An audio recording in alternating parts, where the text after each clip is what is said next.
I think it was Pascal who said there are only two kinds of people: sinners who believe they are righteous, and righteous who know they are sinners.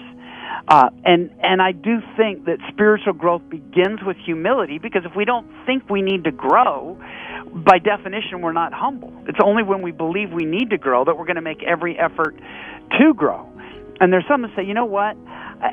This is what hit me early on in my ministry when I was interviewing people. I mean, I was just barely even published. I remember talking to a prison chaplain, and he said to me, Gary, I've never met a man, even on death row, who isn't convinced he's severely above average when it comes to to being a good person. Yeah. Because there's this hierarchy. Well, I might have murdered someone, but they kind of deserved it. But I didn't rape and murder, or it wasn't a child. They all. It's amazing how we come up with ridiculous ways to excuse ourselves. But when Jesus is the model, Neil, when we're not looking left or right, I'm not comparing myself to people on death row. I'm not comparing myself to people who don't know Jesus. I'm comparing myself to Jesus himself.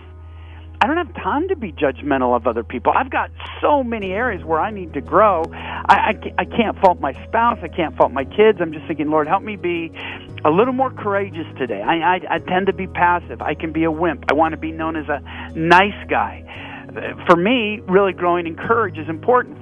For courageous people that are naturally courageous, for them it might be gentle. Maybe they're so courageous they never think about others' feelings. And so none of us are complete as Jesus was complete, but becoming familiar with the virtues shows us where we are weak, where we are strong, and sort of fill in the gaps as we go along.